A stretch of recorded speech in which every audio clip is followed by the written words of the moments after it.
ताऊ समाज सेवा तो करता ही रहा है, साथ की साथ में ऐसे लोगों की मदद भी करता रहा है।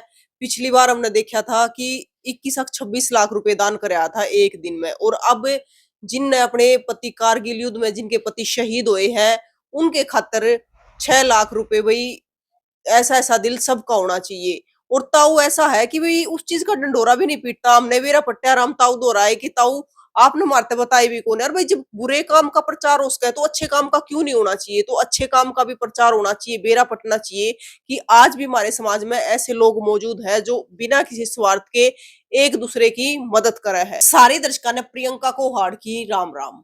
और भाई दानवीर कर्ण का तो नाम आपने सुना होगा, लेकिन कलयुग में भी दानवीर कर्ण है, तो यह चीज आपने सुनी भी होगी, देखी भी होगी। लेकिन आज हम पहुंच रहे हैं ताऊ समुंदर लाठर दौर है, जिनकी उम्र है 74 साल हो गए। और पहले भी भैया आपने सुना है कि बहुत पैसे ताऊ है जो दान करते रहे हैं। और आज ताऊ जो 6 लाख रुपए दान करके आए हैं, वो सुनकर तो आप हैरान हो जाओगे कि ताऊ ने आज बहुत बड़ा काम कराया है। तो ताऊ ने कैसे है कि भी कलयुग के दानवीर कर्ण है, जो भी समाज सेवा करते रहे हैं। ताऊ राम राम। राम राम बेटा। ताऊ ठीक हो? हाँ ठीक ठाक बेटा। ताऊ आप तो कर्ण तभी ऊपर हो रहे हो। बेटा क्या भगवान का नाम है, कर्ण कौन होता है? हम तो कुछ नहीं, कर्ण जो परमात्मा आदेश देता है, जैसा दिन होता है उसके हिसाब से जो समाज में जरूरत होती है वहाँ जो बढ़ पाता है वो कर देते हैं। तो ताऊ आज फिर आप 6 लाख रुपए दान करे आए हमने बेरा पट्टा। हाँ, आज असल में कारगिल दिवस है हाँ। और जुलाना के अंदर पूरे हरियाणा में से वार विडोज बुला रखी थी। फौजियों का फंक्शन था। फौजियों ने पूरे हरियाणा की जो वार विडो थी उनको सम्मानित करने के लिए अपना दिवस मना रहे थे। उन्होंने मेरे को भी मैसेज डाल दिया कि भाई आपने आना, मैं भी चला गया। वहाँ जाके मैंने देखा कि भाई पूरे एक्स सर्विसमैन का जमावड़ा लगा हुआ था, पूरे स्टेट से लोग आए हुए थे और अच्छा लगा आर्मी के एक्स सर्विसमैन के बीच में जाके। वहाँ पर वो विधवाएं भी थी जिनके पति कारगिल में शहीद हो गए थे और उनकी संख्या 58 थी हरियाणा में से जो शहीद हुए थे, जो कारगिल के युद्ध में जो शहीद हुए। कारगिल के युद्ध में शहीद हुए थे। उनमें से 16 वीरांगनाएं बोलते हैं वार विडो को।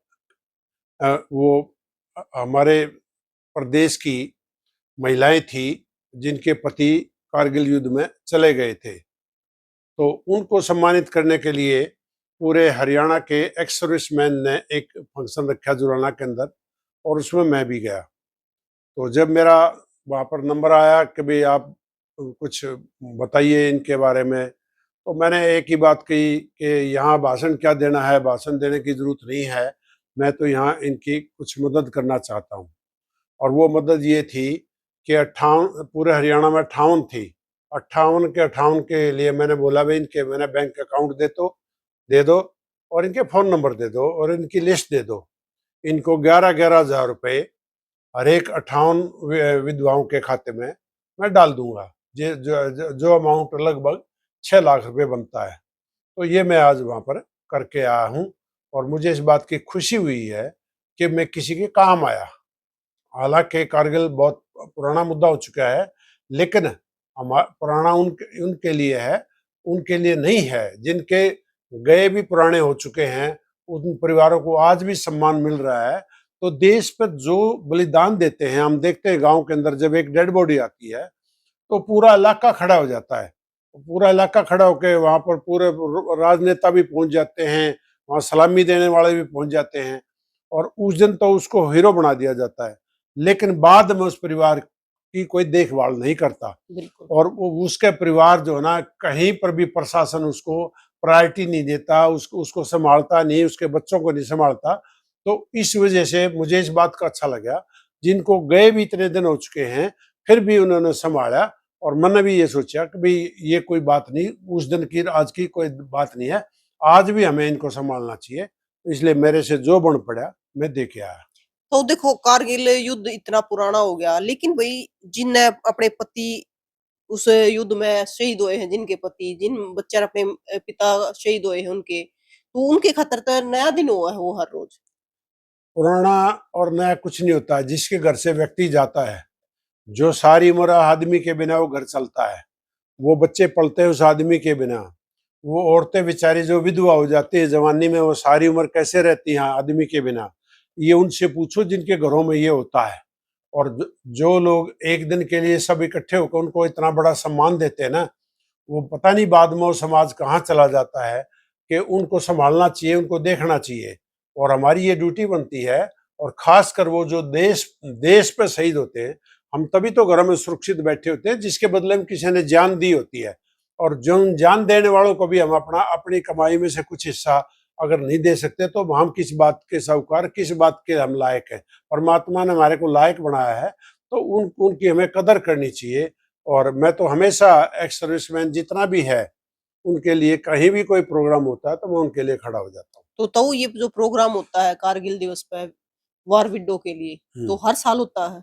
ये हर साल होता है, और आज के दिन पूरे हिंदुस्तान के अंदर जगह जगह पर, बहुत जगह पर ये दिवस मनाया जा रहा है। और इसको मनाने के लिए जो सोशल लोग हैं, जो समाज के अच्छे बुद्धिजीवी लोग हैं, वो इसको मनाते हैं। और अलग अलग लेवल पे मनाते हैं। हमारे यहाँ भी 58 इसलिए नहीं आ पाई, तो कहीं पानीपत में भी मनाया जा रहा था, कहीं सोनीपत में मनाया जा रहा था, कुछ वहां भी पहुंची हुई थी, तो इसलिए यहाँ पर पूरी के पूरी नहीं हाजिर हो पाई। तो मैंने कहा हाजिरी से कोई लेना देना नहीं है, कोई हाजिर है गैर हाजिर उससे कोई लेना देना नहीं, हमारे तो खाता नंबर दो, इनकी जो मदद हमने करनी है वो हम करेंगे। तो एक बात बताओ, जब आप वहां पे जाओ हो उस टाइम आप किसी ने बताते भी नहीं, किसी पत्रकार ने नहीं बताते, हमने पता चला फिर हम आपके पास आए। देखो बेटा, मैं वहां भी जब गया तो मैंने किसी को मैं फोन नहीं करता, और किसी भी उपलक्ष्य में मैं सफीदों भी गया था, आपने उस टाइम भी यही बात बोली थी कि पहले हमारे को बुला लेते। मैंने सफीदम के लोकल पत्रकार भी नहीं बुलाए थे, आज भी मैंने कोई पत्रकार नहीं बुलाया था।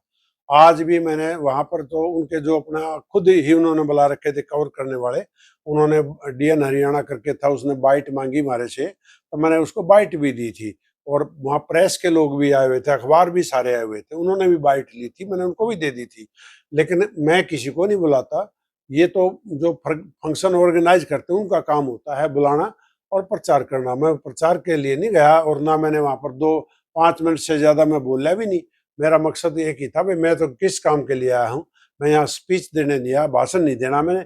मेरे को तो ना समय चाहिए, मैं तो इन जो हमारी बहनें हैं, हाँ, मैं तो बहनें ही कहूँगा, वो मेरी एज की होंगी वो सारी की सारी, तो उनकी उनकी मदद के लिए गया था, ताकि उनके बच्चों को कुछ मदद मिल सके, और उनको भी आज ये महसूस के कि इस देश में आज भी तुम्हारे लिए कोई न कोई खड़ा है। साथ में खड़ा है, हाँ। बिल्कुल। तो लेकिन है ना, जैसे जब किसी भी बुरे काम का प्रचार हो सके तो अच्छे काम का भी तो होना चाहिए, ताकि और लोग भी इस चीज में बढ़ चढ़ का गाँव में। बेटा वो अपने आप आजकल क्या है ना, आजकल सोशल मीडिया ने जो हमारा जर्नल मीडिया है उसको कवर कर लिया है, उसको पीछे कर दिया है, क्योंकि वो चलते हैं राजपाट के हिसाब से, सोशल मीडिया चलता है समाज के हिसाब से।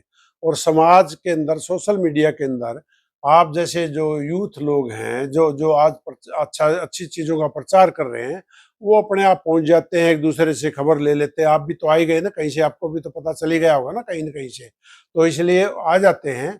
और आपने अगर बाइट मांगी तो मैं दे रहा हूँ ना आपको, तो इसलिए आ जाते हैं।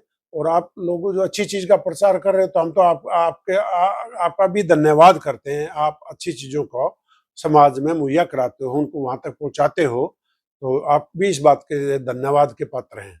तो ये मोमेंटो आपको देकर सम्मानित किया फिर वहां हाँ, पे? ये मोमेंट तो वहां पर उन्होंने, आर्मी वालों ने मेरे को दिया था। और मेरे को ये एक कैप भी दी थी। ये कैप वहाँ मैंने डाल के, और ये कैप के साथ ही मैंने जो ना वहाँ पर 2 शब्द बोले थे। और ये मोमेंटो तो चलते वक्त उन्होंने दिया, मेरी गाड़ी में रख के गए, और बाहर आके उन्होंने, आर्मी वालों ने इकट्ठे होकर 15-20 ने, और जो बाइट मैंने दी उसमें वो भी लोग खड़े थे। और ये आर्मी वालों की ही कैप है, उन्होंने ही मेरे को दी थी, और उन्होंने ये मोमेंटो दिया था। तो मैं तो क्या किन शब्दों से शुक्रिया करूं, जिन लोगों ने हमारे लिए जीवन दे दिया, बिल्कुल। और जिनके बच्चे अनाथ हैं, और अनाथ बच्चों को भी ना संभालें, तो फिर हम जमीन पर बोझ हैं। बिल्कुल, तो हम देश में सुरक्षित बैठे हैं तो हाँ। अन्य के दम पे बैठे हैं। हाँ। तो देखो, जब कोई भी फौजी शहीद हो गया है तो उस टाइम पे तो सारे बाजी-बाजी से ले जा हैं, बड़ी-बड़ी बात भी करे हैं, चाहे उसमें प्रशासन हो या फिर बड़े-बड़े मंत्री हो, लेकिन बाद में कोई संभाल नहीं आता, तो उस बात पे क्या कहना चाहोगे आप? मैंने तो एक बात सलाह दी थी कि भाई जो ये वार के हीरो हैं, जो शहीद होते हैं देश में, इनके लिए हर जिले स्तर पर एक विभाग बनना चाहिए। इनके बच्चों की शिक्षा, इनके बच्चों की जो घरों की ज़रूरत की पूर्ति करने के लिए प्रशासन ने इनको इस तरह से पालना चाहिए जिस तरह से एक बाप अपने बेटों को पालता है। और प्रशासन की तरफ से एक डिपार्टमेंट होना चाहिए हर स्टेट के अंदर, हर जिले लेवल पे, जो पूरे जिले के जो हीरो है हमारे, जो शहीद होते हैं, उनके परिवारों की ज़रूरतों को, उनके बच्चों के एडमिशन कराना है, उनके बच्चों की शादियाँ करनी है, उनके बच्चों के लिए खड़ा होना है। अब उनका उनका मेन आदमी तो चला जाता है और पूरे एक दिन के लिए आप पूरा प्रोपेगेंडा कर देते हो और उसके बाद उसको कोई देखता नहीं, संभालता नहीं। वो बेचारे अपने जो क्लेम होते हैं उनके लिए भी धक्के खाते हैं। तो मैं तो यही कहना चाहूँगा कि जिले के लेवल पर कम से कम एक ऑफिस खुलना चाहिए और इनका एक अलग डिपार्टमेंट होना चाहिए और इनकी हर ज़रूरतों को, किसका बच्चा जवान हो गया है, किसके बच्चे की शादी होनी है, किसके बच्चे का एडमिशन होना है, और इनके बच्चों के एडमिशन जो है ना, कोई भी मार्क्स बिना एग्जाम के क्लियर करें, बिना कम्पिटिटिव एग्जाम में बैठे, इनको जॉब भी देनी चाहिए और इनके एग्जाम से एग्जाम्पशन भी होनी चाहिए। इनके लिए जो +2 के 10th के जो नंबर आते हैं, वो एक परसेंटेज फिक्स कर दो भाई, इनके 80%, 75%, 85%, उसके बाद इनके एग्जाम भी नहीं होने चाहिए और इनको डायरेक्ट, इनको अच्छे ऑफिसर, अच्छे रैंकर बनाना चाहिए ताकि हमें ये लगे कि हमारे माँ बाप जो बलिदान दे गए थे, उसके लिए ये देश हमें देने के लिए कुछ कहीं खड़ा है। इनके लिए अलग से कुछ भी नहीं कर रखा, जिसकी वजह से ये बेचारे सफर करते हैं। तो देखो आपने बताया कि बच्चा का इस प्रकार तो परवरिश होनी चाहिए, अलग तो वो बनाना चाहिए, लेकिन तो हमने बहुत सारे परिवार तो ऐसे देखे हैं कि सिर्फ माँ-बाप पीछे रह गया है। क्योंकि इकलौता बेटा हुआ है, वो देश खातिर शहीद हो गया है और माँ-बाप बेचारे बूढ़े हो गया है क्योंकि कुछ तो वा चीज़ उन्होंने मार दी है कि इकलौता बेटा था वो ये देश खातिर शहीद हो गया और वे बुढ़ापे में उनकी ना कोई सेवा कर सकता, ना उनके पास होता कोई। जिस माँ बाप के सामने जवान बेटे की डेथ हो जाती ना, उससे बड़ी सजा उसको भगवान शायद ही कुछ देगा। उससे बड़ी सजा नहीं होती, भगवान तो सजा नहीं देता किसी को, लेकिन उससे बड़ी सजा उसको नहीं होती। और जिस जिस औरत का जवानी में पति चला जाता है, जिन छोटे बच्चों का माँ बाप का साया उठ जाता है और जिन बुजुर्गों का बेटा चला जाता है, उनके लिए इससे बड़ा कोई भी जमीन पर दुख नहीं हो सकता, इससे बड़ा दुख नहीं होता।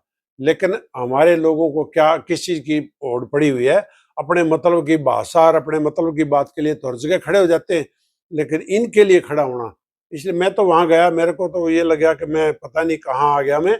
और मेरे को ये तो धरती पे मतलब भगवान के दर्शन हो रहे हैं, जो ऐसी ऐसी हमारी बहन बैठी हैं जिन अपने पति खो रखे हैं, जिन अपने माँ बाप खो रखे हैं। तो मैं तो जो मेरे से बन पड़ा मैंने करा और मैं तो कह के आया हूँ भाई, जहाँ भी मेरी जरूरत हो एक्स सर्विसमैन के लिए और खासकर जो वार हीरोज के लिए, जहाँ भी मेरी जरूरत हो, कहीं भी मुझे याद करा जाएगा तो मैं बिन बुलाए पहुंच जाऊंगा। मतलब तो देखो बहुत सारे लोग दिखावे खातिर खड़े हो जाएँ, लेकिन तन मन धन तक खड़े होना चाहिए। अब बात दिखावे की आ गई। इस नकली जिंदगी ने लोगों का जीवन बर्बाद कर रखा है। जो आप नहीं है वो बन के निकलते हैं, जितना आपका ब्योंत नहीं वो दिखाते हैं, जो आप किसी चीज के लायक नहीं वो लायक बन के दिखाते हैं और पूरे दिन अपना जीवन बर्बाद करते हैं औरों से हट के दिखाने में। और औरों से हट के आदमी होता ही नहीं है और अपने आप को औरों से हट के बड़ा दिखाने के चक्कर में पूरा जीवन बर्बाद कर देते हैं। शादियों में दिखावा, कोठियों में दिखावा, गाड़ियों में दिखावा, समाज में दिखावा है, और उस दिखावे के चक्कर में कुछ भी नहीं बचता और किसी को देखने की फुर्सत भी नहीं है। लेकिन उनके दिमाग में एक वहम रहता है, मैं दिखाऊंगा तो मैं पता नहीं मेरा क्या सम्मान बढ़ जाएगा। सम्मान तो समाज में समाज देता है और भगवान देता है, और समाज को सम्मान को मांगने से नहीं मिलता। ये दिखावे की जिंदगी ने लोगों की जिंदगी बर्बाद कर रखी है। और इसलिए तो मतलब जो एक दूसरे के साथ खड़े होया करते, एक दूसरे का सम्मान करा करते, वो खत्म हो गया धीरे-धीरे करके। उसका कारण सारा स्वार्थ है, मतलब की भाषा के लिए। आप एक बार बताओ, एक व्यक्ति कुर्सी पे बैठा होता है, उसके वहां भीड़ लगी होती है, वही व्यक्ति जिस दिन कुर्सी से उतर जाता है उसका आदमी नहीं पहुंचता एक भी। क्या बात है? या तो उस दिन गलत जगह पर पहुंचे हुए थे आप, खामखा में उसके पास गए हुए थे, और या वो आदमी अच्छा था तो आज क्यों नहीं जा रहे उसके पास। तो लोग भी मतलब की जगह पहुंचने लग गए और जहां सत्ता और पैसा दिखता है ना, वही लोग इकट्ठे हो जाते हैं। अदरवाइज अच्छे का सम्मान करना, अच्छे व्यक्ति का सम्मान करना, गुणवान व्यक्ति का सम्मान करना लोप होता जा रहा है। इसीलिए ये समाज में ये आज के हालात बने हुए हैं। मतलब तो आज के टाइम में पद का सम्मान हुआ है, अच्छे इंसान का नहीं। व्यक्ति का तो सम्मान है नहीं, पद का सम्मान है। वही पद पर वो आदमी आ जाता है जिसके पल्ले कुछ नहीं है, उसी को हीरो बना देते हैं। और वही आदमी जब पद से उतर जाता है तो उसको जीरो बना देते हैं। तो ये तो पद को देख के लोग पदों के पीछे भाग रहे हैं और कुर्सियों के पीछे भाग रहे हैं, आदमी के पीछे नहीं भाग रहे। तो देखो उनसे तो आप मिले जो कारगिल युद्ध में जिन्होंने अपने पति शहीद हुए हैं, जिनके पति, लेकिन जिनके पति वैसे भी आपने देखा देश खातिर जान न्यौछावर कर दिए हैं, शहीद हुए हैं, तो उन वीरांगनाओं को क्या कहना चाहोगे? देखिए, शहीद कोई भी हुआ, कारगिल ही नहीं किसी टाइम भी शहीद हुआ है। वो शहीद शहीद है, देश के काम आया है और देश के लिए उसने अपनी जान न्यौछावर कर दी। जान से बड़ा कुछ नहीं होता। तो मैं तो यही कहूंगा, इस देश को भी, इस समाज को भी और इस सरकारों को भी इन इन परिवारों के पीछे ढाल बन के खड़ा होना चाहिए और इनके काम आना चाहिए, इनकी जरूरतों को पूरा करना चाहिए। तभी लगेगा कोई भाई आप किसी पद पर बैठे हो। इन पदों का तो सदुपयोग हो ही नहीं रहा ना, अपने लिए प्रयोग हो रहा है। ये सबसे बड़ी दिक्कत यही आ चुकी है और इसीलिए ये दिखावे की जिंदगी शुरू हो गई है। एक के पीछे नारे नारे नारे, भीड़ भीड़, उसके बाद अगले दिनों पद पे नहीं तो उसको कोई नहीं पूछने वाला। मैं तो यहाँ तक कहूंगा उसको कुत्ता भी नहीं पूछने वाला, आदमी की तो बात छोड़ो। तो भाई ताऊ समाज सेवा तो करता ही रहा है, साथ की साथ में ऐसे लोगों की मदद भी करता रहा है।